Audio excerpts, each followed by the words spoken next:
A very good afternoon to everyone. A hearty welcome to you all for the second session of day 3 of AICT sponsored STTP on machine learning for societal applications. Myself, Professor Ankita, Department of Computer Science and Engineering, PA College of Engineering, take it as my honor in introducing the speaker of today's session, Dr. H.L. Shashirekha, Professor, Department of Computer Science, Mangalore University, Mangala Gangotri, Mangalore, who will be delivering a talk on text analytics using NLP. Madam has completed her doctoral program in the year 2010. She completed her Master of Science in Computer Science in the year 1992 and her Bachelor's of Science in Physics, Electronics and Mathematics from University of Mysore in 1990. She was qualified in National Education Test 1996 accredited by UGC, which is mandatory for any faculty position in university. She has worked as lecturer in Department of Studies in Computer Science, University of Mysore from October 1993 to April 1997. Lecturer in Government Junior College, Chennapatna from April 1997 to August 1997. Lecturer in Department of Studies in Computer Science, Mangalore University, Mangalore from August 1997 to August 2003. Senior Scale Lecturer in Department of Studies in Computer Science, Mangalore University from August 2003 to August 2008. Selection Grade Lecturer in Department of Studies in Computer Science, Mangalore University from August 2008 to August 2011. Associate Professor in Department of Studies in Computer Science, Mangalore University from August 2011 to July 2016. Madam is currently working as a professor in Department of Studies in Computer Science, Mangalore University since July 2016. She is involved in framing syllabus for MSc Computer Science and MSc Information Systems, Mangalore University. She has assisted the chairman of the Department of Studies in Computer Science, Mangalore University in designing and implementing MSc Computer Science, MSc Information Systems and MCA Master of Computer Applications programs. She have been guiding several MCA, MSc Computer Science for project works. She has served as a member of Board of Examiners in Computer Science Bioinformatics and as a chairperson, Board of Examiners in Computer Science, Mangalore University. Madam has served as an external member of Board of Studies in Computer Science of University of Mysore and Board of Examiners of University of Mysore and Bangalore University. She have been a member of Selection Committee, Admission to MSc Computer Science and MCA programs of Mangalore University, have been actively involved in teaching PG programs such as MSc Computer Science and MCA. She's a chairperson of the Department of Computer Science, Mangalore University from January 2014 to December 2015. Madam has presented several papers in national and international conferences, published papers in national and international conferences and journals, guided several projects at MSc, MCA, and MTech level. Madam is currently guiding 7 research scholars towards their doctoral degree. 2 research scholars have already completed PhD under her guidance. She is a member of various academic bodies like member of Faculty of Science and Technology, Mangalore University, member of Board of Examiners, UG and PG, member of Board of Studies, PG, and member of Local Inspection Committee. She is already serving as the treasurer of Vishwamangala Education Society from October 2005 to November 2008, a faculty advisor for the Working Women's Hostel, secretary of Vishwamangala Education Society from November 2009 to June 2015, as a faculty advisor, University Hostel for Women, Mangalore University from December 5, 2012. She is currently serving as a coordinator of the Daycare Center, Mangalore University since February 2009, and Madam is a director of in charge of Computer Center, Mangalore University. Her areas of interest are text mining, information retrieval, and natural language processing. So with this brief introduction, I wholeheartedly welcome Dr. H.L. Shashirekha ma'am to this session. A hearty welcome to you, ma'am. Thank you, Ankita. Yeah, I kindly request you, ma'am, to take over the session. Yeah, thank you very much. In the first part of my session, I'll try to put all the bits and pieces, and in the second part, I'll try to reconnect all these bits and pieces. Okay. So before we move further to the agenda of today's session, let us have a look at this. We are proud that India is a multilingual country with the four major language families, 1,600 dialects, 22 scheduled languages, 8 languages in the worlds. Top languages are top 20 languages. Then 11 languages with more than 25 million speakers. Then there are 30 languages with more than 1 million speakers. But if you consider the entire population, only 1% of our Indian population, they speak English. Right. Further, some more information about the language part. There are 3 different scripts. 5 Indian languages are nearly extinct, and Indian population put together, now we speak 780 different languages. We speak rather, I mean, it's not a one person. Total number of languages spoken by Indians amounts to 780, and out of this, so many are endangered. Nearly 196 languages are endangered.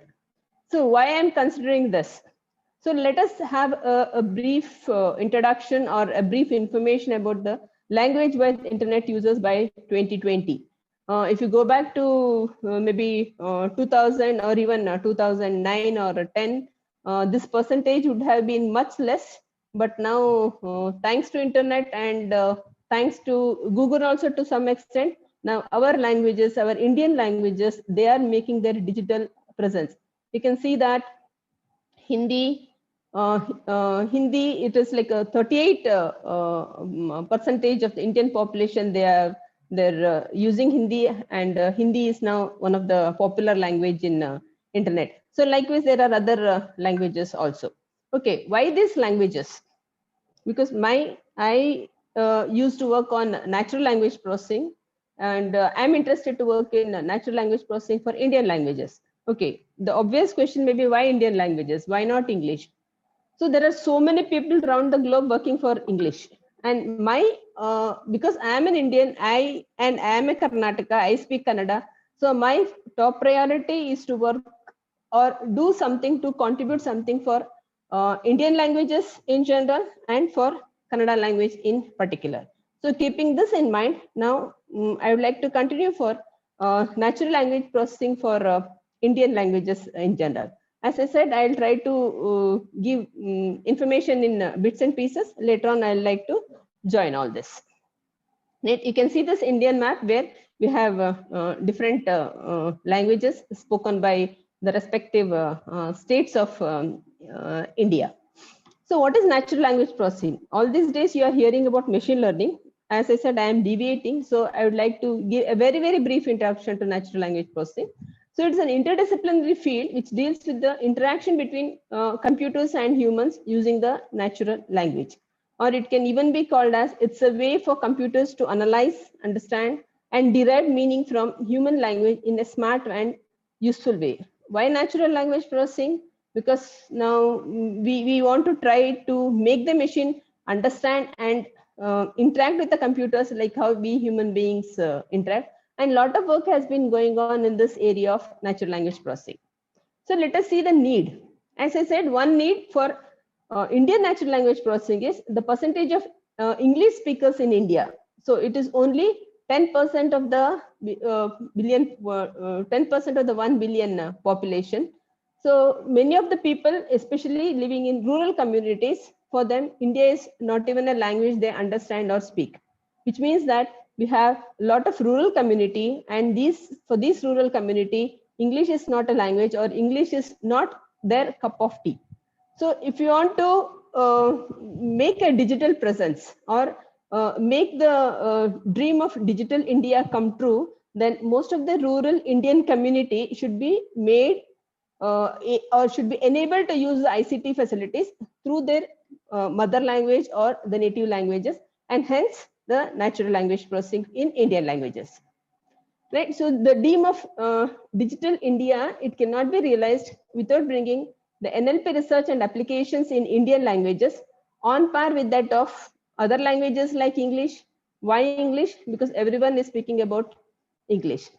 So there is a clear need for NLP research for Indian languages. But one thing that we have to notice here is, no doubt India is rich in languages, so many languages are there, but when it comes to resources, especially the digital resources, so we are very poor. Indian languages are poor in terms of the resources. So if possible, you try to go through this article which I have mentioned here, Indian languages defining India's internet. You'll get a lot of information how Indian languages are making their presence in the digital world.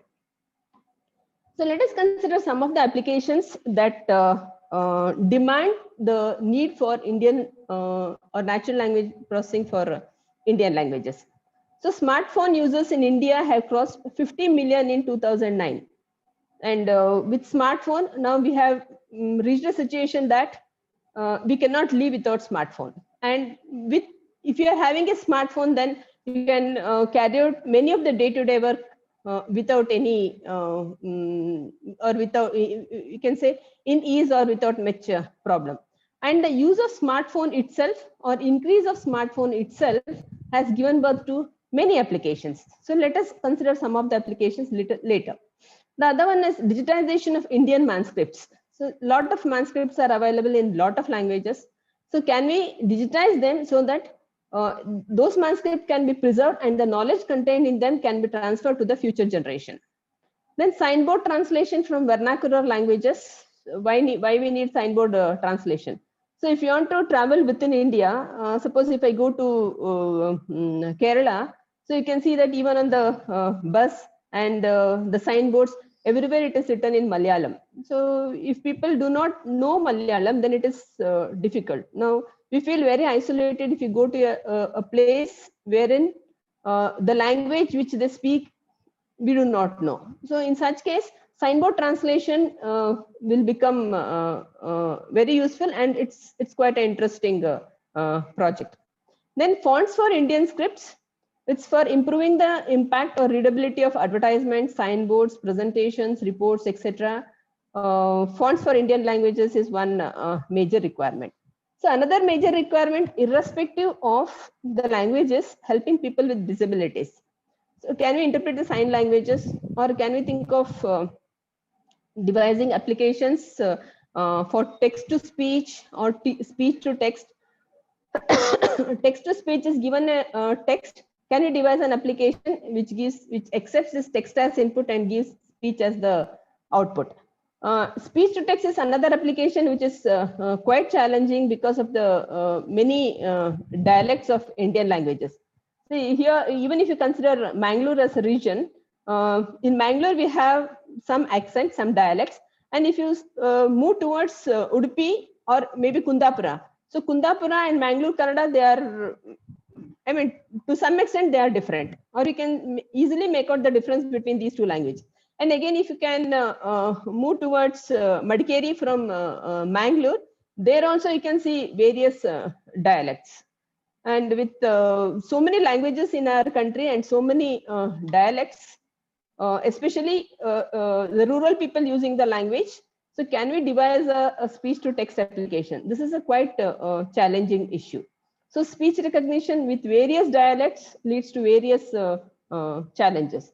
Then can we think of designing the virtual assistants? Because almost all the virtual assistants, they are designed in English language. So can we think of designing the virtual assistants or the chatbots using the local languages, which helps the local people? Some things that we have to consider here is the type of text that is available, because as I said, because it is NLP related aspects, without the text we cannot do anything, because for natural language processing, what is given as input is the text data, and there are different types of text data. I mean, I'm not touching all the possible text data, but some information about the unstructured text. Okay, why it is called unstructured text? Because when we say text, if you can consider a news item as a text, you can consider an email as a text, the contents of digital library as a text, circulars as text. These are all unstructured. Unstructured because there is no proper structure. Now comes the question, what is a structure? So structure here means that, see, if you want to apply any of the machine learning algorithms or the data mining algorithms, so the major requirement is the data should be in a structured form or maybe a table kind of thing. But if you consider a news item, let us say a news item related to COVID, a news item related to your HTTP, so that is not in the table form. If it is not in a table form, then the machine learning algorithms or the data mining algorithms, they cannot accept this data. So what you have to do is take this text and put it in a table format. And there are so many algorithms, so many methods for that. But what we are interested now here is not how to translate this, that we will see later. So what is the kind of data mining activity or the machine learning activity that you can perform on these unstructured texts? You can classify the emails, you can classify the news articles, you can even think of having a personalized newspaper. Then we can think of clustering. If you do not know how many news articles are there and how many classes we have to classify this, then we can think of clustering. Summarization is one important topic or important topic which has got several applications. So summarization is, suppose if you're given with a 10-page document, so can you write the abstract for this or can you write the summary for this? For all of these applications, as the number of, as the volume of the text is increasing, automatic processing of these text for various applications is becoming the need of the day. And another important application that we can think of is the language identification. So why we need language identification? For example, circulars. In circulars, maybe in Hindi, circulars maybe in Kannada, or some of the circulars may be in other languages. And to make the task complicated, in some circulars, they may use both regional language as well as the language like Hindi, or it may be a combination of 2-3 languages. So if you know in which language it is written, then understanding that language becomes easier. So information extraction is something like, for example, in the newspaper, if they have given some information about, let us say, so many people are hospitalized due to COVID infection. So can we extract only those bits and pieces from that entire news item? Because we are not interested in the entire news item rather than only the particular information. Yes, cross-lingual information retrieval is yet another application which we can think of in the present scenario. So what is cross-lingual information retrieval? Say we are quite familiar with giving queries in English. At least people who are computer literate and who know English can comfortably give the queries in English language. But if I do not know how to give the query in English language, so what do? Why I should be denied of all the luxuries of this, or why I should be denied of the knowledge just because it is in English? So there comes this cross-lingual information retrieval, where if I give the query in Kannada, I should be able to retrieve all the documents in Kannada. Or maybe I would like to give the query in English, but I would like to retrieve all the documents in Kannada. So such kind of applications can be thought of if you're using cross-lingual information retrieval. There's another important type of text that is coming up or is giving rise to a new language is a social media data.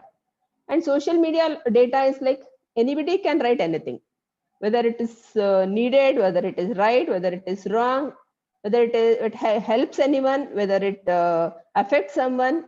So people, they are not just bothered. So they keep on writing for whatever may be the intention or for whatever may be the requirement. And this social media data is now defining a totally new language. And because it's a totally new language, why it is totally new language? Because there is no structure as such. Now, if you consider the unstructured documents like emails or circulars, at least they adhere to some language, grammar of a particular language. But when it comes to social media data, so there is no grammar. Forget about grammar. The words themselves will not be in a proper format. The words may be broken or the words may be merged together. So a lot of issues are there in social media data. And because of all these characteristics, the conventional algorithms which we use for the natural language processing of unstructured text cannot be applied directly to this social media data. And what are the processing or what are the applications that we can think of? For example, I want to buy a cell phone. So what I do, maybe 10 years back, I would have asked my friends or my family members to suggest me a cell phone. But now gone are those days. Now, if you want to buy a cell phone, what is the next thing that we do is we will Google. Because nowadays, after the invention of Google, Google is taking place of God for everything. So whatever we want, the assumption is that we will get in Google. So here, if I want to buy a cell phone, the next thing that I do is I'll Google for the reviews related to the cell phone. So reviews or maybe the opinions. Or if I want to buy a laptop, I'll check the reviews. Forget about laptops. Even if I want to watch a movie, what I do is, I mean, when I say I may not be doing, I mean, what the people are doing nowadays.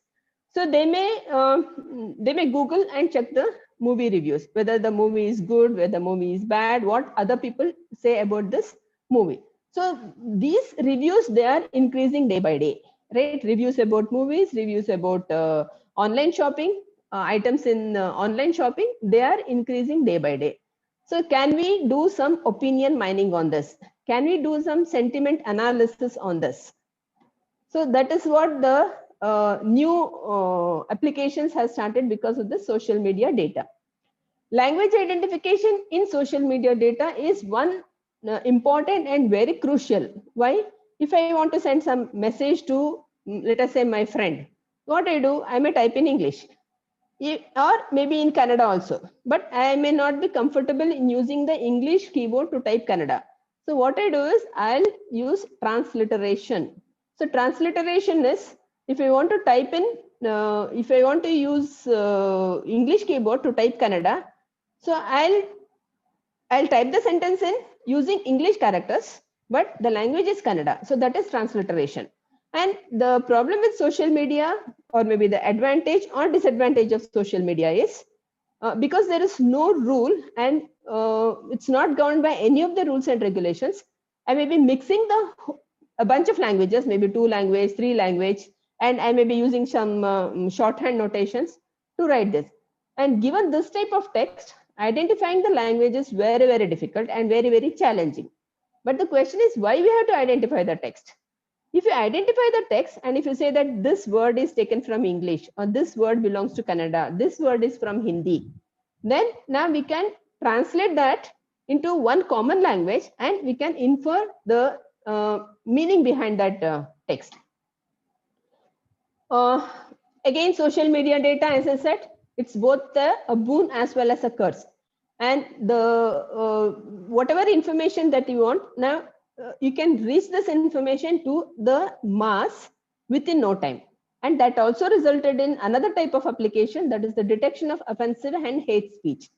And this offensive and hate speech, it targets an individual or a group of individuals or maybe a community, and their objective is just to insult people or maybe to create damage to the society, and that has to be avoided.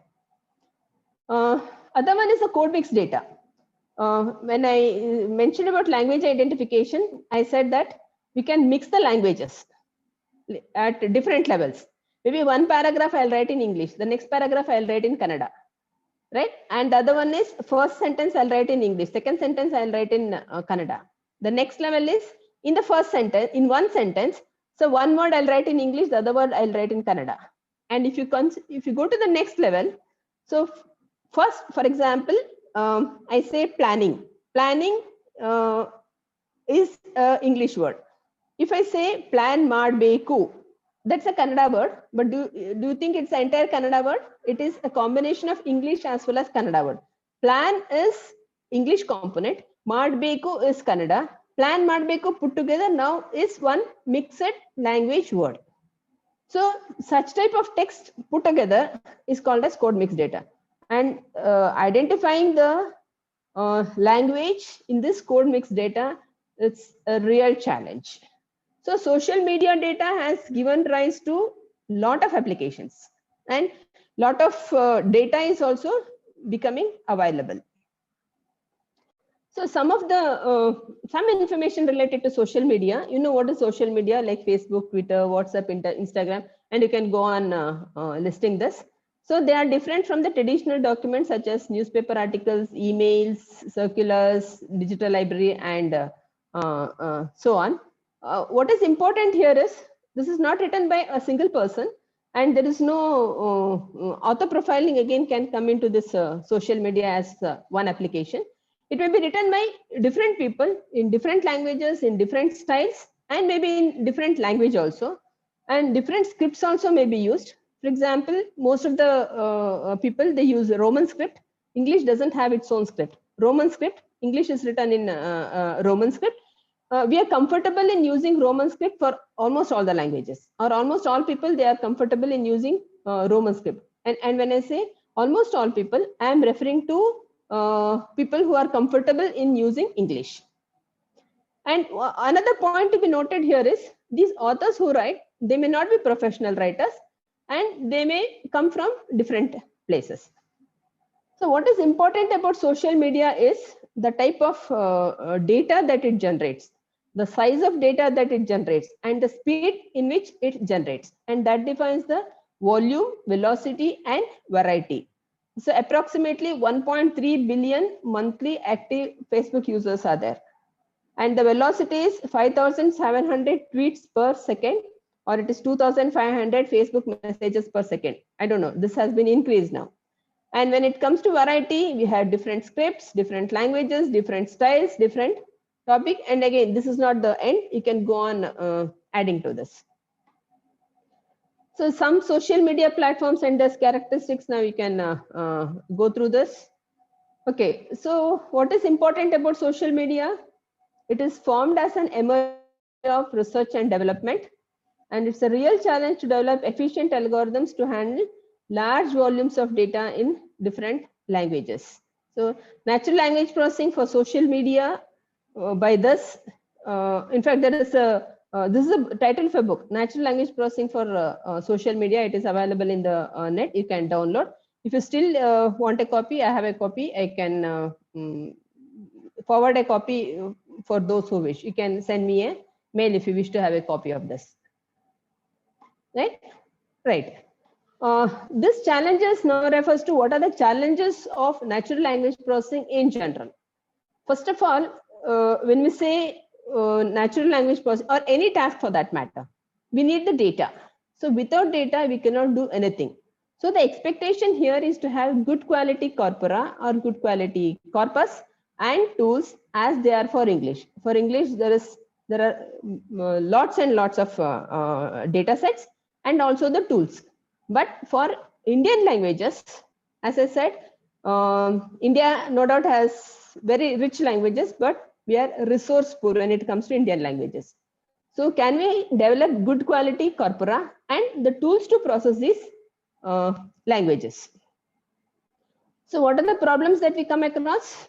Problems and issues specific to Indian languages are lack of data sets or the corpora, lack of consolidated efforts also. Then another problem with, we cannot say it as a problem. So maybe we can, as I said, we can take it as a boon or bane. So there are large number of morphological variations. How do you put these large number of morphological variations under one scale? That is the problem. And there is lack of standards. We are having our own standards for, it may be for creating the data set, or it may be even to write. So online resources to learn NLP for Indian languages, they are limited as compared to the English language. So this some information about corpora development here, because corpora plays a major role for various applications. You have to develop the corpora, and developing a corpora is not an easy job. You have to spend enough time, resources like money also to create this corpora. It may be like creating the databases for varieties of dialects studied in Indian languages, or maybe creating a digital warehouse of audio and visual data. It depends on, because when you say natural language processing is not only the text data, it also consists of the speech data. So anything related to languages, now you can think of developing the corpus. Yes, now let us come to the resources. The resources, NLP libraries for Indian languages. So you can see three to four libraries are there. So one is the Indic NLP library. I also have given the link to this. So the goal of Indic NLP library is to build Python-based libraries for common text processing and natural language processing, particularly in Indian languages. And this library provides the functionalities for this, like text normalization, script information, tokenization, and so on. The another library that we have is INLTK. This is a library particularly for Indian languages. Again, here I have mentioned the paper where this INLTK is described, and I also have given the link to this library. And this INLTK requires PyTorch. PyTorch is API for deep learning approaches. You can download PyTorch, install on this, and then you can install this INLTK. And INLTK supports 12 languages plus English. So it aims to provide out-of-box support for various NLP tasks that an application developer might need. And a lot of deep learning algorithms can be executed in this INLTK framework. And there are 5 heroic Python NLP libraries. The NLTK, that is the Conqueror. These are not my adjectives. I like these adjectives. I found this in Google, and I am using those adjectives here. See, if you want to say NLP, it is not complete without this NLTK, because NLTK is the most famous Python NLP library, which can be used for learning and exploring NLP concepts. Then TextBlob is another one, which is called as a Prince. It makes text processing simple by providing an intuitive interface to NLTK. So this is built on the top of NLTK. Then Stanford Core NLP. This is another library. It's a Java library with Python wrappers. Then you have Spacey. Spacey is a new kid on the block, and it's marketed as an industrial strength Python NLP library. Then you have Gensim. So Gensim, we use most of the time we use Gensim for deep learning applications, not for just the machine learning applications. So what is important about all these libraries? So they handle a wide range of tasks, including part of speech tagging, sentiment analysis, document classification, topic modeling, and you can go on adding several such tasks here.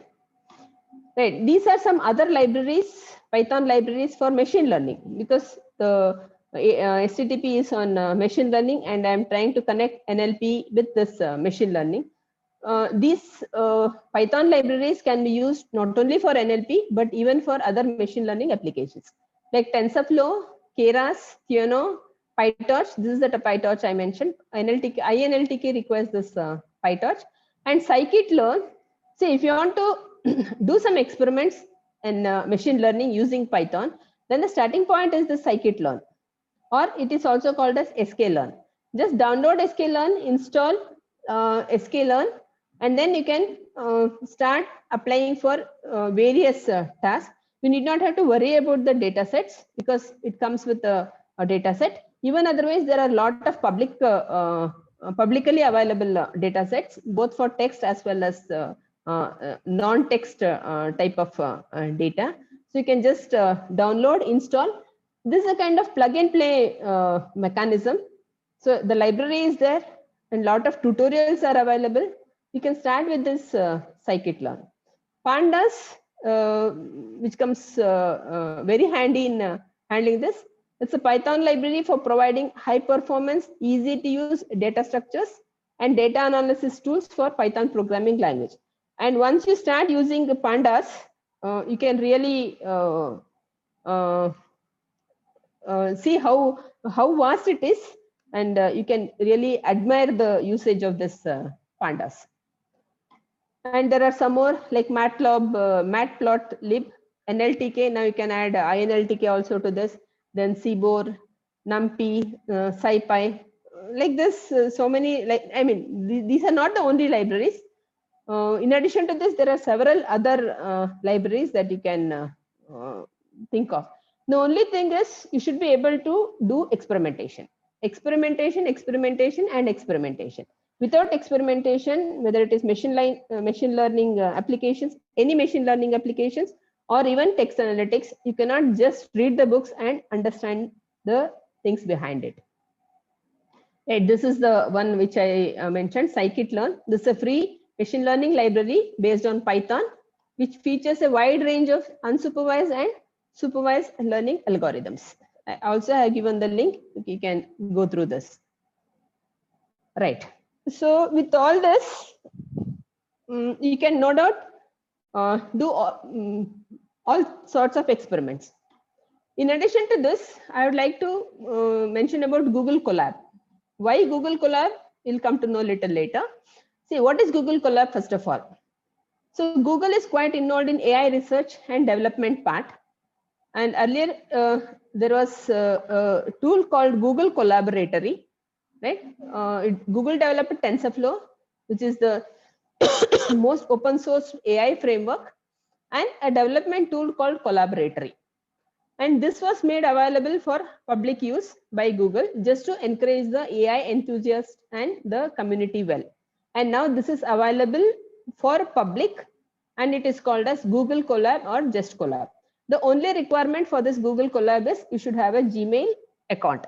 If you're not having a Gmail account, just create a Gmail account and you are ready for using this Google Colab. The advantage of this Google Colab is it supports many popular and high-end, high-level machine learning libraries, which can be easily loaded in your notebook. So Google Colab, it offers a free notebook environment. The notebook is a Jupyter notebook environment, and that runs fully in cloud, which has features to edit the documents. You need not have to worry about the local machine. I mean, the features or the configuration of the local machine. If you are having an internet connection, then you are ready to use this Colab. And the advantage of Colab is it does not depend on the configuration of your local machine. Your laptop or desktop may be having 4 GB RAM, but this Colab offers 12 GB RAM. And Colab also offers GPU and even the TPU. GPU is graphical processing unit, and TPU is TensorFlow processing unit. So because of this, nowadays everyone is switching to this Colab, because see, if you're using Python on your local machine, then there are a lot of flavors of Python. So you have to install any one of these. Then every time you have to install the package, more than the package, you have to take care of the dependencies. Then all those things are there. But if you're using Google Colab, so you need not have to worry about anything. Whatever you want to install, you just leave a command there and it takes care of everything. Only requirement is you should have a Gmail account and you should have an internet connection. And everything runs on the cloud. It is not saved in your local machine, but it will be saved in your drive. So this is a very attractive feature that Google offers to the developers is the use of GPU. That is, it can process multiple computations simultaneously. And Google Colab is popular because of the support of GPU, and it is totally free, right? And here I have given one reference to this Google Colab tutorial. You need not have to stick to this. Well, there are a number of tutorials for this Google Colab. So my sincere suggestion is to start working on Google Colab, because anyway, Google is giving it for all the Gmail or Google accounts. So you can also make use of this Google Colab. Right, these are some of the features of Google Colab. Write and execute code in Python, document the code which supports the mathematical equations, create notebooks, upload the existing notebooks. Again, you can go on listing this, right? The most important feature of Google Colab is it does not require any setup. And the notebooks that you can create can be simultaneously edited by your team members, because as the name suggests, it is Colab. Colab says it is collaboratory, Google Collaboratory, Okay, then the next piece of information that I would like to give is about the language models. Why language model? When you say about NLP, without language model, NLP is not complete. So language model is a must because they are the crucial components in the NLP, and they power all the popular NLP applications, like it may be Google Assistant, Siri, Amazon's Alexa, and it's not confined only to this. Now you also can think of developing your own language model and think of applying for your own application. So that is the advantage and flexibility of these language models. So language models, they are very, very crucial component in today's NLP. So the obvious question now comes into our mind is what do you mean by these language models? So a language model, it learns to predict the probability of a sequence of words. But why do we need a probability of words, or why do we have to learn the probability of words? Because this ability to model the rules of a language as a probability, it gives greater power for the NLP related task. And because of this, language models are becoming quite popular for almost all the applications. And needless to say, you can create your own language model. And there are two types of language model. One is a statistical language model. The other one is a neural language model. If you are familiar with NLP, then you must be knowing about Ngram's model. So Ngrams is also one language model. So you can create a language model for your application. The moment we say language model, associated with this, now we can think of word embeddings. What do you mean by word embeddings? So today is the third day. So you have heard a lot about machine learning. And the moment we say machine learning, the next thing that we have to think about is what is the machine learning algorithm and what is the data. And the data, as you know all very well, it cannot be processed in the form as it is available. It has to be put in the form of features. Any data, it has to be put in the form of features acceptable by these algorithms, right? So what is word embeddings and why we use this? And word embeddings has given rise to new types of applications, and word embeddings has created really a, you can say even a hype in natural language processing. So when it say features, for example, you have an image data or maybe video data. You try to extract some features from this image data or video data and put it in the form of a feature vector. But when it comes to text, so what are features? In a text, each word is a feature. And when we say text, how many words are there? There will be something like 1,000 words, 10,000 words, 5,000 words, 50,000 words, because word is the only resource that is available in text, and each word now can be considered as a feature. And obviously when you say text, there is high dimensionality. It runs to several thousands of features. And another problem with this text is it will be a sparse matrix. When you try to represent this in the form of a table or the feature vector, so this will be a sparse matrix because most of the words may not appear in almost all in many of the text in the document or in the text collection or in the entire data set. So this will be sparse.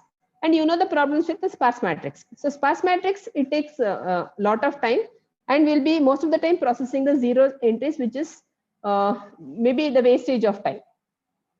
So word embeddings is a solution for that.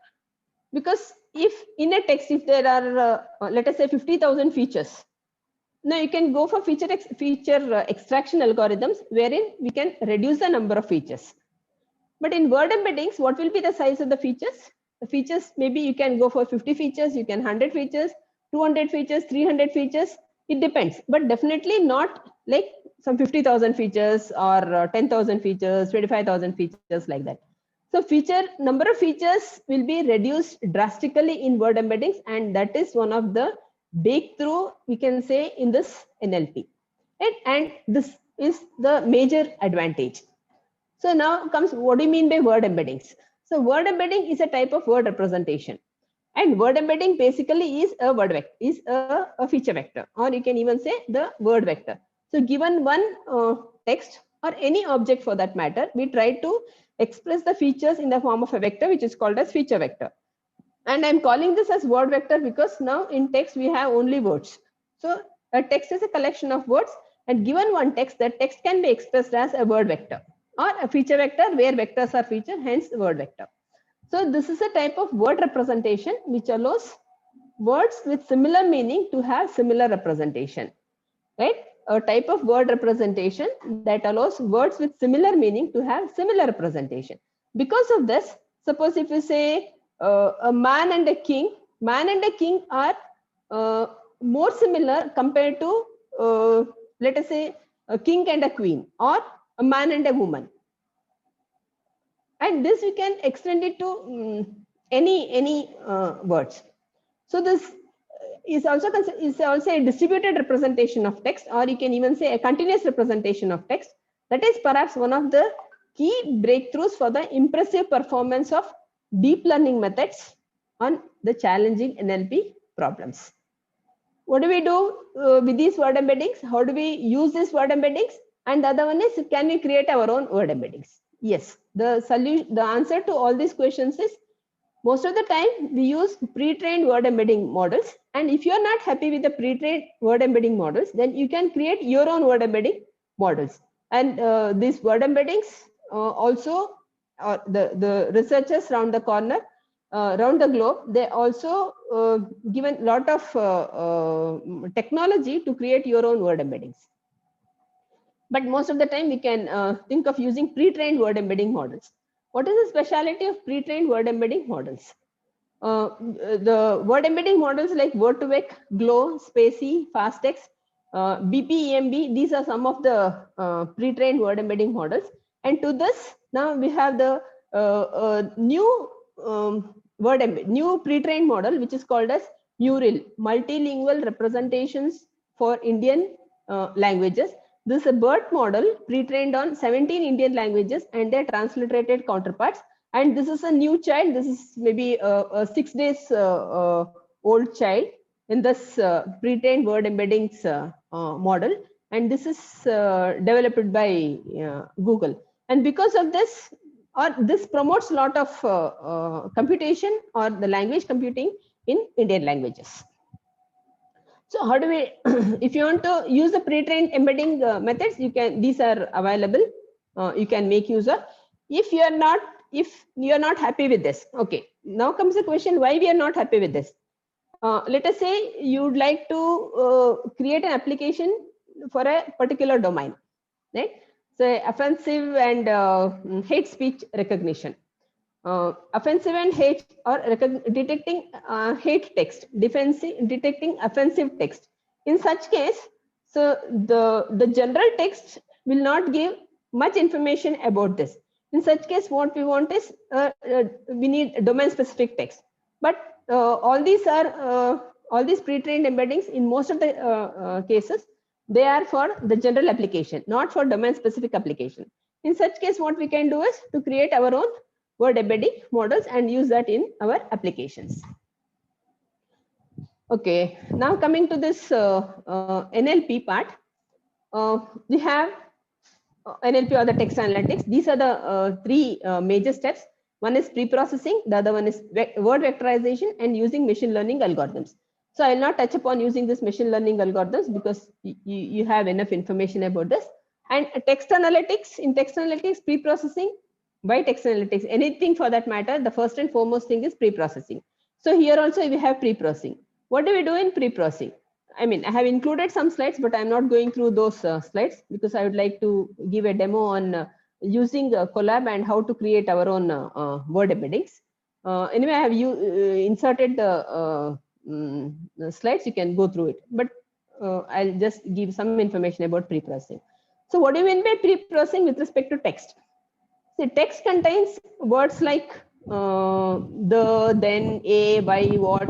These words are called as stop words, and they are present in almost all the text, and they do not contribute much to any of the application. So they will be removed. They are called as stop word removal. So remove all these stop words. Then we have something like, for example, computers, computerization, right? Computers, computerization. The root of these words is compute. Can we reduce these words to its root? They are called as morphological analysis or reducing the word to its root. We have lemmatization and we have stemming for that purpose.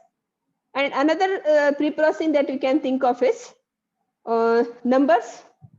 Compared to text, numbers will be less in number.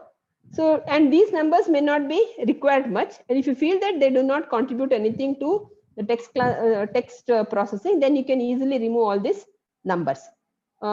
Then punctuations also can be removed. Finally, what is left out is only words. And we have one model for this, which is called as bag of words. What do you mean by bag of words? You consider one paragraph. In that paragraph, you remove all the punctuation. And once you remove all the punctuation, we just have a collection of words. And when you say collection of words, the dependency of the words or the order of words is not important in this bag of words. So they are just a collection of words now. And bag of words may not be a good representation, but still for some of the applications, bag of words is enough. Then comes the word vectorization or maybe the tokenization. How we are going to tokenize these words. Okay, what do you mean by tokens? All of you are either computer science teachers or maybe research scholars or computer science students. So you all are familiar with compiler design. So the first and foremost step in compiler design is lexical analysis.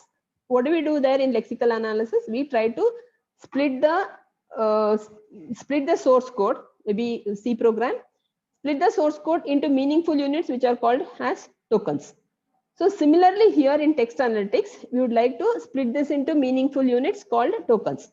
And what are tokens? It depends on your application. Tokens may be sentences. That means given a text, your tokens may be sentences. Or splitting the text into sentences. So now the tokens are sentences. Or given a text, you may require to split it into individual words. Given one text, what we want is bag of words. So here words are the tokens. And now we have the next level wherein given a word, we would like to extract the meaningful part of the word. So it's called as a subword. So given a word, so can we tokenize this into subwords? So tokenization, it depends on what type of tokenization is required, and finally how we are going to represent it. So that is nothing but this word vectorization. Okay, I think with this information, now I can go for the demo. So all of you will be having a Gmail account or a Google account. So here you just give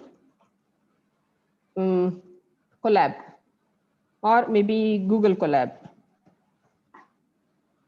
Right, so you'll get this Google Colab.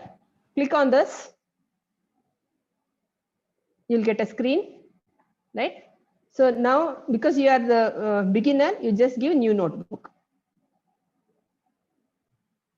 right? So your notebook is getting ready. Your notebook, yes, your notebook is ready now. Now you can type whatever you want here. For example, I'll just type this one.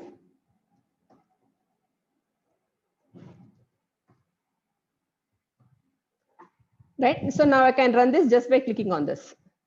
Right, here you can see it has printed this welcome to Colab. What I do is I'll go for this one. Okay, what I have done here is I already have written the Python code. We just have to run this. I'll see whether I can run this and show.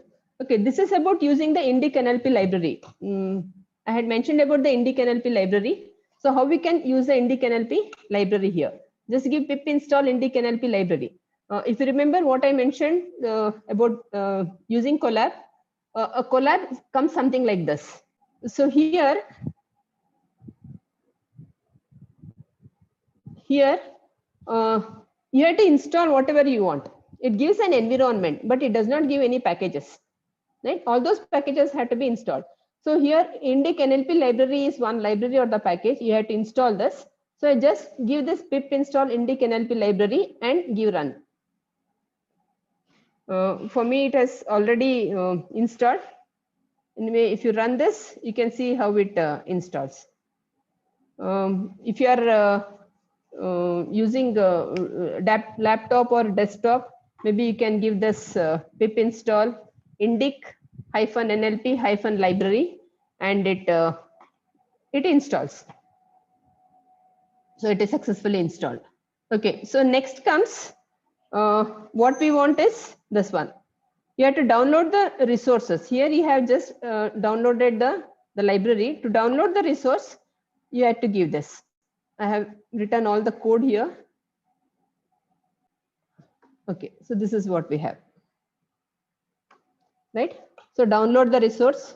So here we have imports as from indic NLP import common, and you have to give the path to the local Git repository for indic NLP library or for indic NLP resources, and you also have to append the path. So now this is ready. I'll run it once again. So you can see how it runs. Okay, next we will see the tokenization, right? I'll try to show both the tokenizations here. One is the sentence splitter and the other one is the word splitter. And indic library supports Indian languages. So for that you have to consider from indic NLP.tokenize import sentence tokenize. So sentence tokenize will give the accept the text as input and give sentences as the output. So here I have a Hindi string. I have considered as one large string. So this is a Hindi string, and now I am using this tokenize. So tokenize, it remains the same. So sentence underscore tokenize dot sentence underscore split. Hindi string is the input. Here you can see this is the Hindi string, and I have to give language equal to Hindi, right? Language equal to Hindi. So Hindi sentences I have given.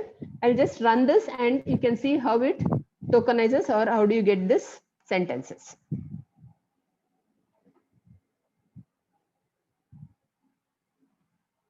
So this is what we have. Or I can also modify this and include one new line and show you how it works. So can you see the sentences here? So these are the sentences. Similarly, I have considered one Kannada sentence here. Sorry, not a sentence, Kannada text. And if you want to specify the string in multiple lines, you have to give 3 quotes at the beginning and 3 quotes. Here you can see 3 quotes at the beginning of the string and 3 quotes at the end of the string. So I would like to now tokenize the Kannada sentences. Tokenize into Kannada sentences. If I run this, you can see there are 3 sentences. So ಬ್ರಿಟನ್ನಲ್ಲಿ ಹೊಸ ಮಾದರಿಯ corona ಪತ್ತೆಯಾಗಿದ್ದು ಸರ್ಕಾರ ಹಾಗೂ ಜನರನ್ನು ಆತಂಕಕ್ಕೀಡು ಮಾಡಿದೆ. This is one sentence. ಕರೋನಾದ ಹೊಸ ರೂಪ ಪತ್ತೆಯಾದ ಹಿನ್ನೆಲೆಯಲ್ಲಿ ರಾಜ್ಯದಲ್ಲಿ ಹೊಸ ಮಾರ್ಗಸೂಚಿ ಬಿಡುಗಡೆ ಮಾಡಲಾಗಿದೆ. This is another sentence. Britain ನಿಂದ ಬಂದವರಿಗೆ ಟೆಸ್ಟ್ ಕಡ್ಡಾಯಗೊಳಿಸಿ. Another sentence. For example, if I put let us say after this I'll put one instead of comma I'll put full stop, and now I'll run this. Now it gives as 4 sentences. And you can see that there are 4 sentences. And this is about sentence splitting. So instead of Kannada and Hindi, you can even go for Tamil. I don't know whether Telugu is available. Tamil is there, Urdu is there. So many languages are there. And this is another tokenization. I mentioned about bag of words. I just need the words. So how to cut at this, or how to tokenize at these words. So for this, we need a indic tokenize. Here I have considered only one Hindi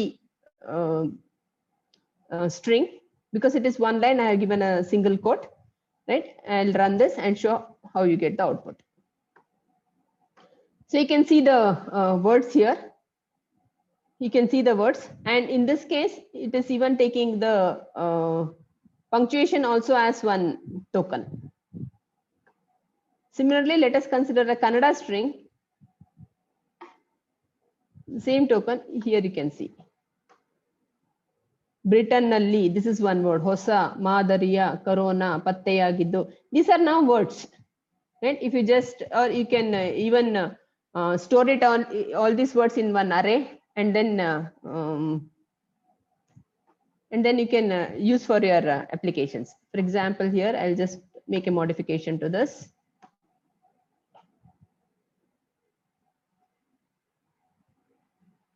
I'll just write it as TT equal to, and let us say TT.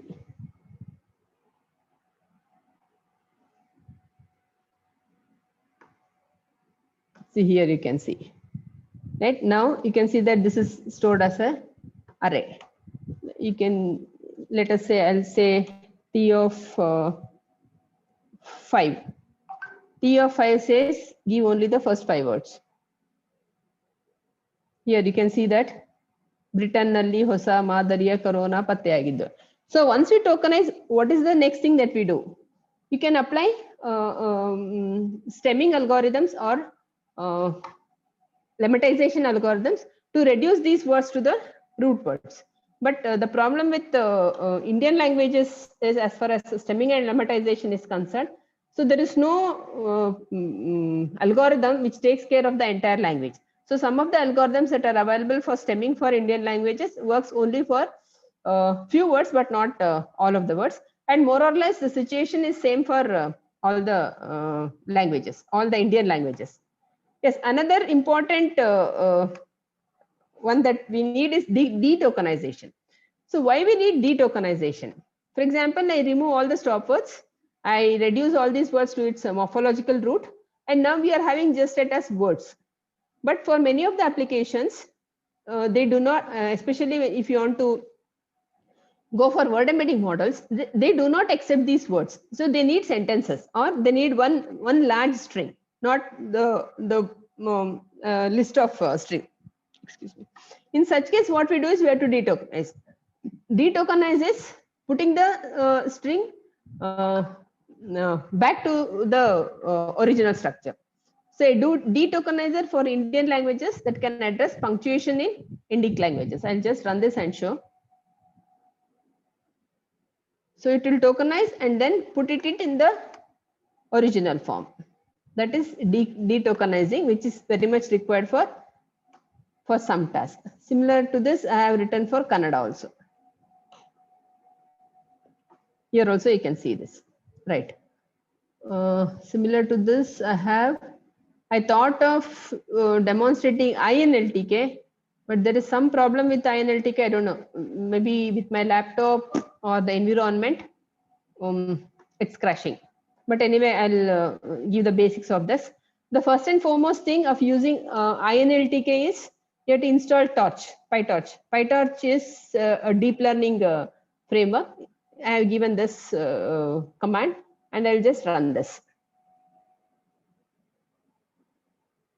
It says I have already installed yesterday evening. And advantage of Google is you can run for 12 hours without any break. And whatever that you have loaded will be there for 12 hours. After 12 hours, you have to repeat the whole thing. So for that, because of that, what you can do is you can you can divide your task into modules and develop these modules, store them. We have very good facility in Python, that is pickle. So you can pickle them. You are saving all the modules, and then again when you start, you can load the modules and then continue from there.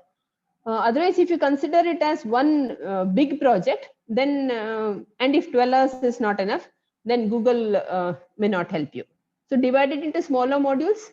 You save them as pickle modules, save the modules as pickle, and whenever you require, you can load the modules.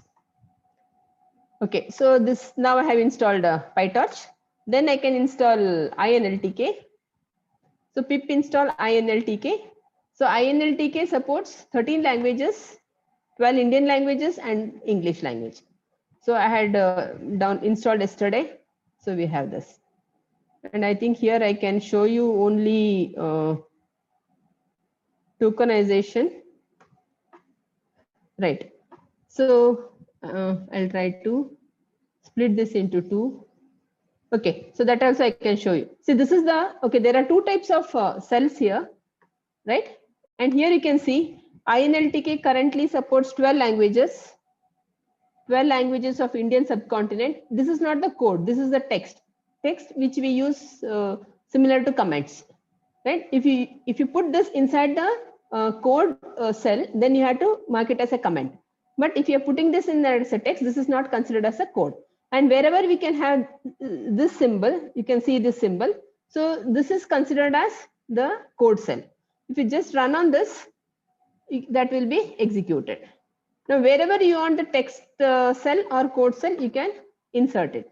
So I'll try to insert a code cell here, and code cell now is inserted. Sorry. Code cell is inserted here. I'll remove this Kannada from here and I'll put it in the next cell. I'll cut and I'll paste here. Right? Okay. So now we are trying to tokenize. You can note the difference between, I'm using the same sentence, what I had given earlier. Okay, it is giving some error.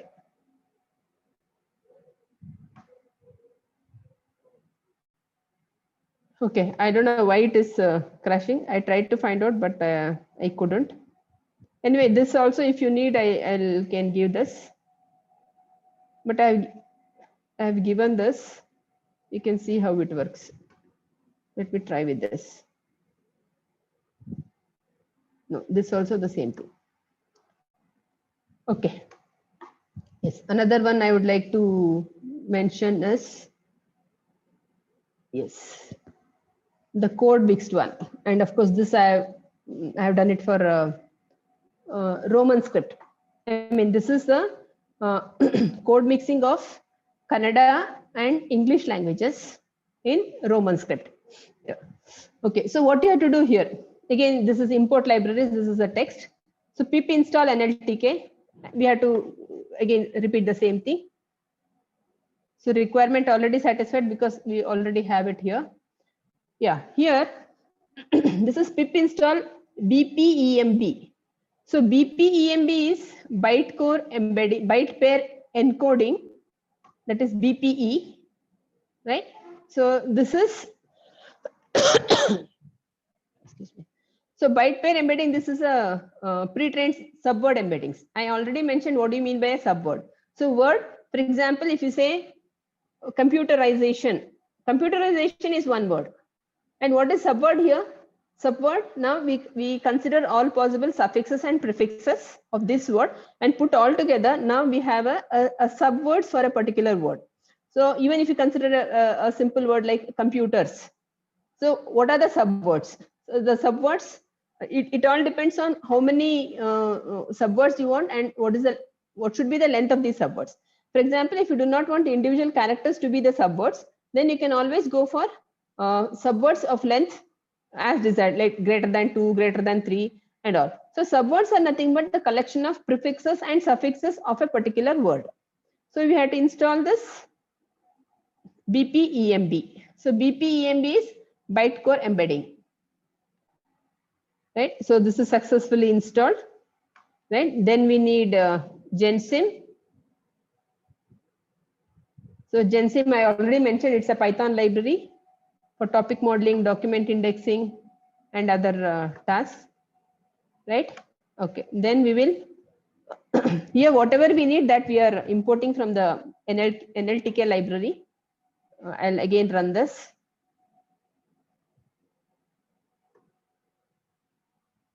So here you can see this says downloading package PUNKT to root NLTK data and unzipping this.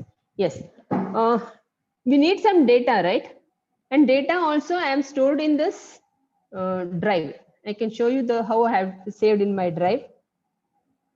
This is how your drive looks like, and especially for this one, this for code mixed one, I have stored in this word level LI. LI is for language identification, and the one that I'm going to demonstrate is word level language identification in code mixed data.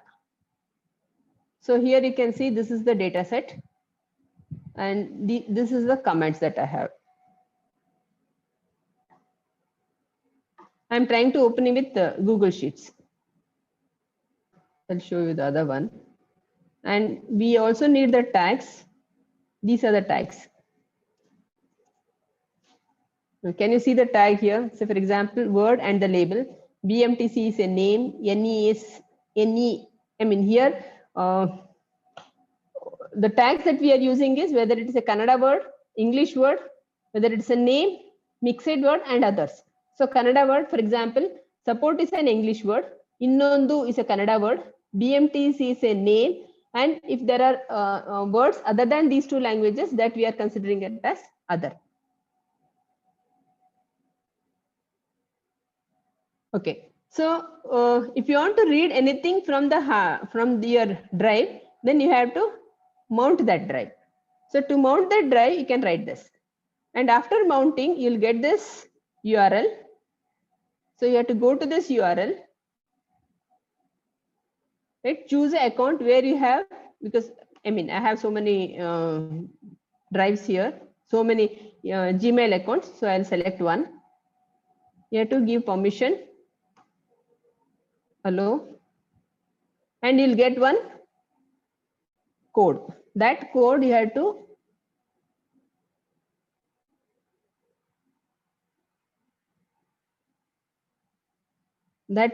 paste it here. Enter. Which means that whatever is available in the drive, you can access. Because I have saved my comments in this drive. Okay. So now we have to create word embeddings. Why word embeddings? Why I have to create word embeddings? Why I'm not using the pre-trained word embeddings?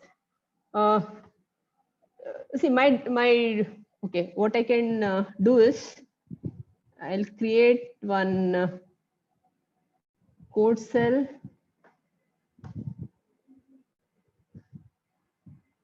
I'll just read these two and I'll show you the show my data. I can read this. Here you can see I'm trying to read comments1.csv. Okay. So now my data is here. So I'll say raw text of 3. That means up to 3.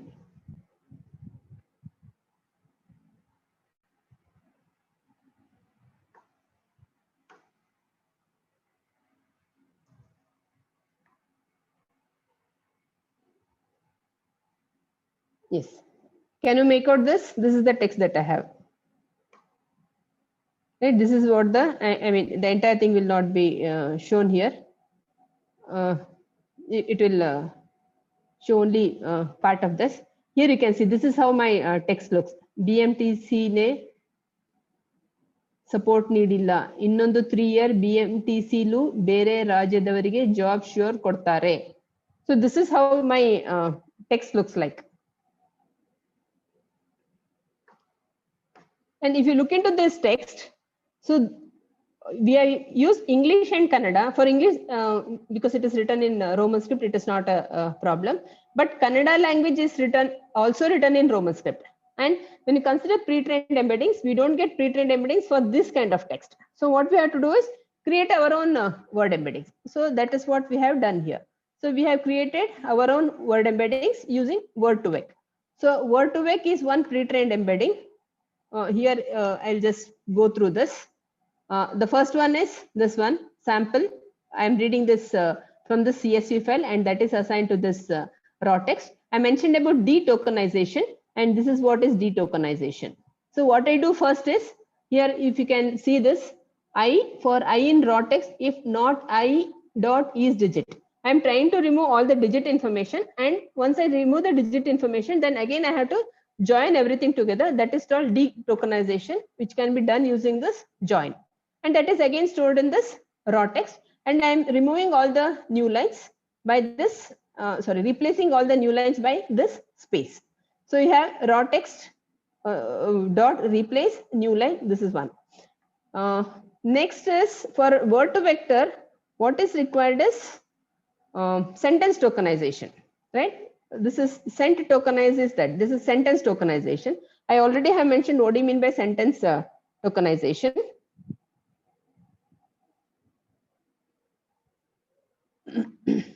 So if I run this, you can see what do we get.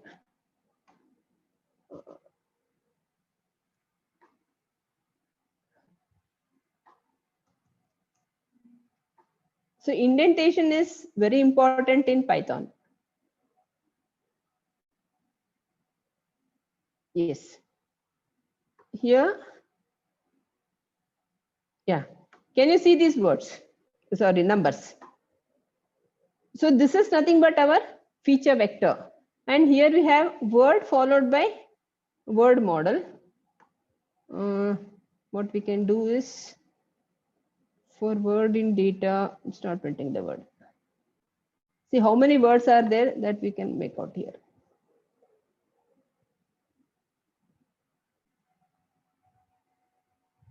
Yes.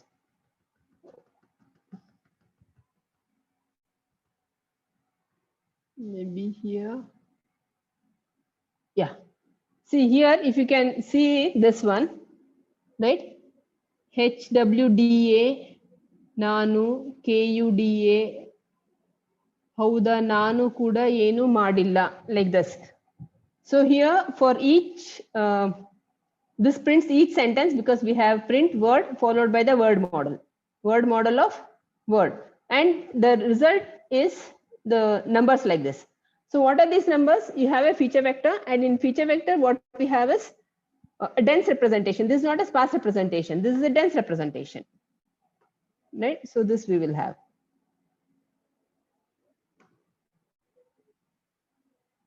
Anyway, this I'll comment. Okay. Okay, this is, here we are considering word vector. That is, these are word embeddings. Then we will go for character embeddings. Okay, what do you mean by character embeddings? So character embeddings is, for example, if computer is a word, we'll take individual character, COMPUTER. And for each character, we build the embeddings. And to build the embeddings, what we consider here, you can see here, we are using word vec. Word model equal to word to vec, data, minimum count equal to 1, size equal to 100. Size equal to 100 says that my feature vector is of size 100. If you change it to, let us say 10, my feature vector will be of size 10. If you change it to 300, feature vector will be of size 300. So this is about character embedding. So similar to what we have done earlier here for character embedding, we will take a word as a sentence and apply the same procedure, and now we'll get the individual characters, right? We are again using the word to vec itself.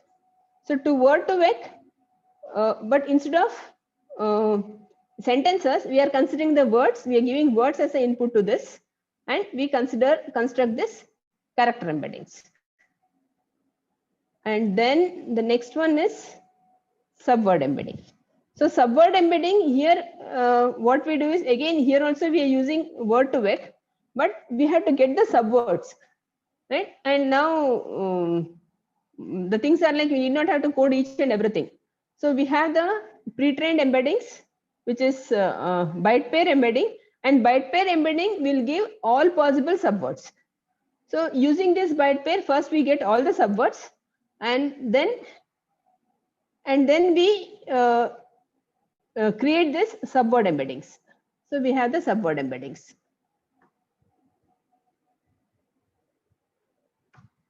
So it is downloading. Done. Yes. Now what we do for a word, right? Or we are considering, because the task here is to identify the word, identify the language at word level. You can identify the language at various levels. Identify the language at paragraph level. Identify the language at sentence level. Identify the language at word level, or identify the language at the subword level also. But here we are considering identifying the words. Identifying the language at character level. So what we do is, given a word, so for that word, we create a word embedding, we create a character embedding, and we create a subword embedding.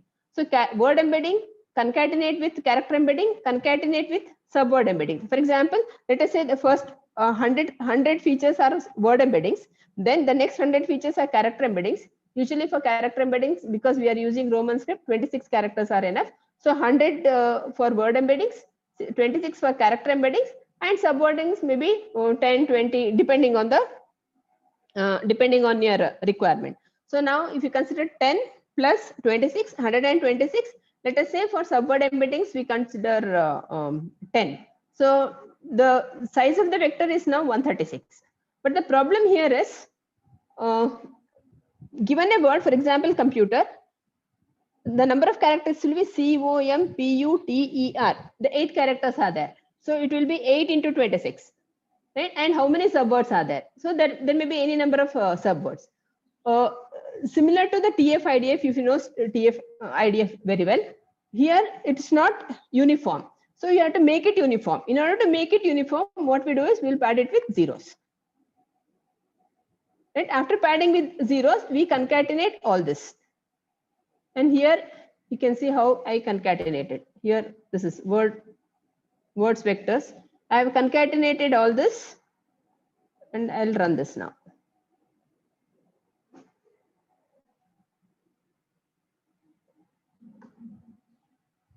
Yes.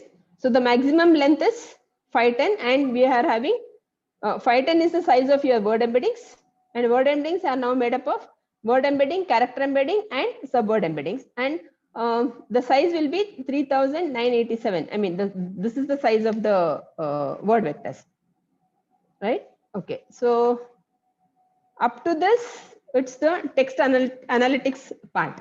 And then what we have identified is 5 tags. One is English. The word is in English language, the word is in Kannada language, whether the word is name or not, because whether it is English or Kannada, name will be written in the same way. Then we have mixed words, and I think others we have not included here. So this part is, here again I'm reading the tag. I'm reading the tag.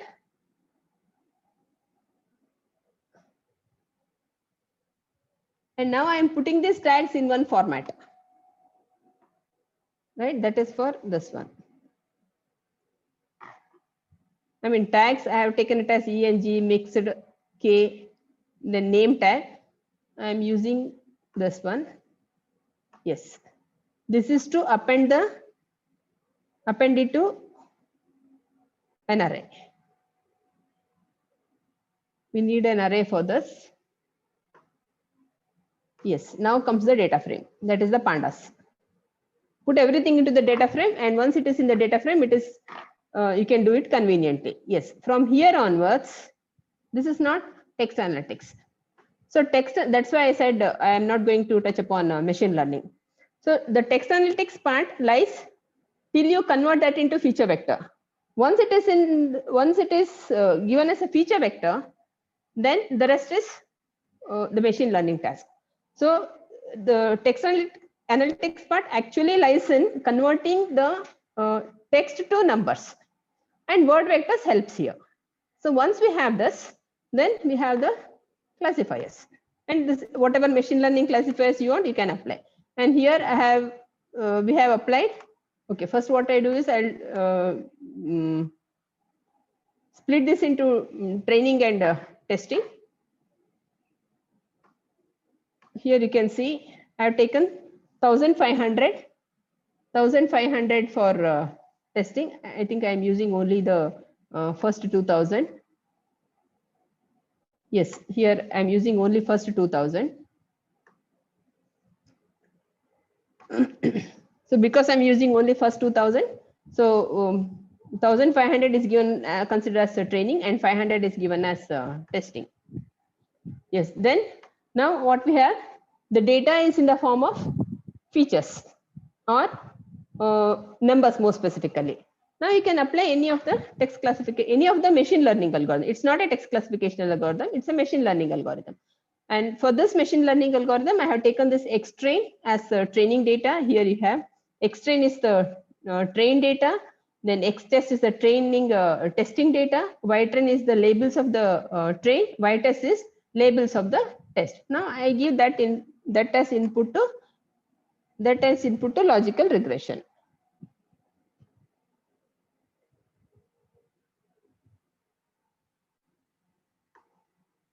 If you want to see the prediction, I can show you the prediction.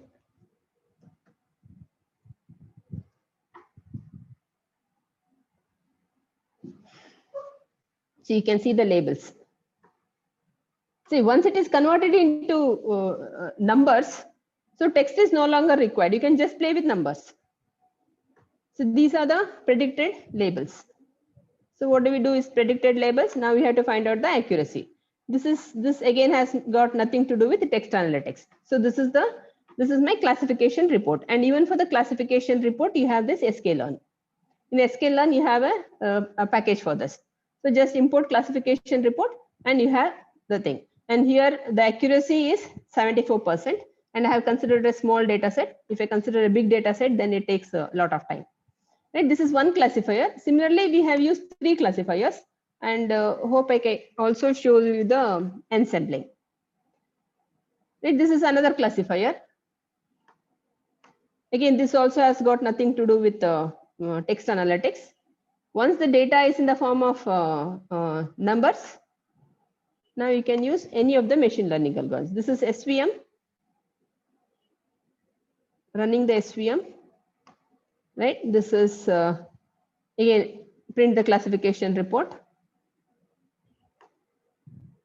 Yes, here this is just to show you how many labels are there. So there are more Kannada words. I mean, when we are collecting the data, okay, I'll also mention about how you can collect the data. So when we collected the data, there were we considered only some sentences where there were more Kannada words, and you can see less English words are there. And of course, if you consider the entire text, names will be less, and these are the mixed words. Okay, so then we can go for hard voting. This is the voting classifier, or you can say this is an ensemble one.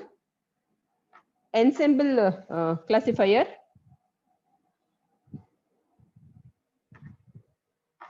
This is an ensemble classifier, and for ensemble classifier, you have the voting classifier. It can be hard voting or soft voting, and we have included cross validation. I think I need not have to mention you about the cross validation. Sorry, yes, cross validation. You know very well about cross validation.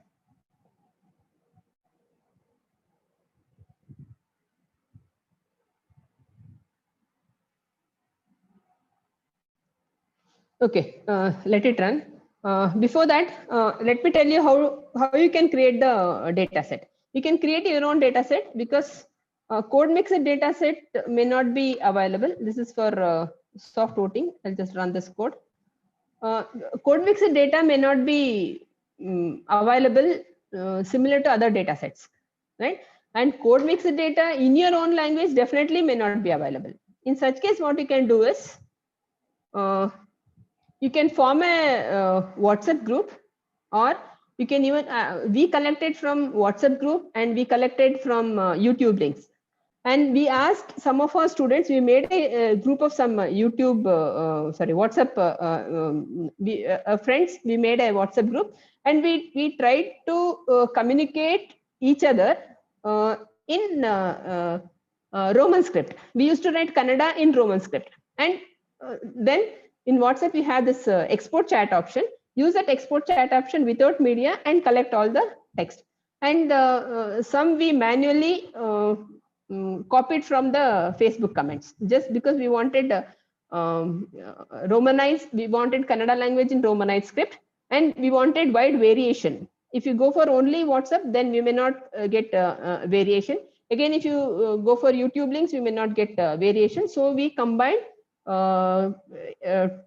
WhatsApp chats, then Google, YouTube comments of from YouTube links, especially Kannada YouTube links or related to Kannada videos. Then some part of Facebook. And then put everything together. You have to do curation. That means you have to clean the data to a larger extent, because real world data always comes with or real world data always is dirty,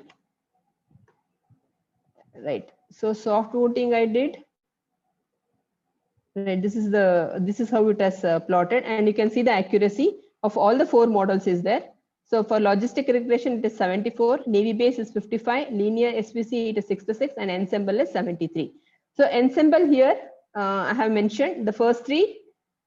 Here you can see 74, 55, and 66. They are the individual classifiers, and the last one is ensemble. Ensemble or the voting classifier. What does the voting classifier do? So it will combine all the three classifiers, three or any number of classifiers. It is like instead of a decision taken by an individual, it will be the decision taken by a committee. When a committee decides, so we are not blaming anyone. So it is the decision of the committee. The advantage is individual member will not be targeted here. And another advantage is when it comes to ensemble, the weak classifiers or the weakness of one classifier now will be overcome by the strength of the another classifier. So it is like instead of only one person, let us work as a team. And this is voting classifier without cross validation. So without cross validation, that is only for one instance we have done. Okay, so this is the machine learning framework, and here you can see that this is input, that this is for the training. Labels are given to the machine learning algorithm directly. So the data is considered as input, and we extract the features from this input, represent it as features. Now, can you make out what do you mean by feature vector? So here for this feature vector, what we have is, instead of the TF-IDF, which we use conventionally, now I'm using this as word vectors or word embeddings. And what do we do with the test data? Again, we have the test data. Can you make out the difference? For the test data, we are not supplying this label to the machine learning algorithm. We have already modeled. We have modeled this. We have modeled using the training data, and we are now evaluating or checking the performance of that model using the test data. So we have input. Again, the same process. And before this, you can even add this pre-processing step. After pre-processing, you extract the features, represent the features as feature vector, give that to the classifier model. The classifier will assign a label. And after this is the post-processing. And that post-processing is to find out the accuracy, to find out the precision, to find out the recall, all those things. Yes, now comes the question. Because we need the data set. So how do we start? Where do we start? How to start? And from where to start? Because most of the time we say we don't get the data set. So if you are worried about the data set, then you have a one-point solution. And that one-point solution is shared tasks. And now many shared tasks will be there. And what are these shared tasks? Shared tasks are like it's a sort of competition. What they do is, for example, this HASOC is to identify the hate speech. Right? Hate speech and offensive content in Dravidian languages, and so many languages are there. I think there were 2 or 3 different subtasks in this. So they'll give a task. One simple example for a task is identify whether a given speech, given text is a hate speech or not, whether it is offensive or not. So they'll give the data. Only thing is you have to register. You have to register for that task. They'll give the training data. They'll give the development data. They'll give the test data. In addition to this, they'll give a deadline also. So you have to develop your model and then submit the task to submit that to the organizers. In some cases, they'll ask for your code itself. They'll provide a virtual machine and you have to upload your code to their virtual machine. Run your code, they'll run the code and on the test set, and they'll do this for all the participants, and finally based on some measure they'll rank you. They'll rank your submission. Some shared tasks, they allow like 3 submissions, 5 submissions. You can develop 5 modules and submit, or 3 modules and submit. And another advantage of this is all these shared tasks is based on what the work you have done, you can submit a paper. You can submit a working notes. So working notes is describing your model, your working model. And once they rank you, we don't know if your model gives good submission, then you may be ranked 1. So like that, you have so many shared tasks. HASOC just completed. You have to wait for 2021. EACL I think the deadline somewhere is Jan. This is EACL 2021. PAN at CLEF, 2020 is over, and now they are about to start PAN at CLEF 2021. FIRE just completed 2020, and ICON 2020. I think yesterday it got over. SEM Eval 2021 is available. You can try for all this. And one thing I would like to mention is we participated in, I think EACL we didn't participate, semi-well we didn't participate, and rest of the tasks we participated. I think we participated as MUCS team, we participated in 10 to 12 tasks, and in ICON, we are the second. In the overall ranking, we got the second position, and we got some awards and some prizes also.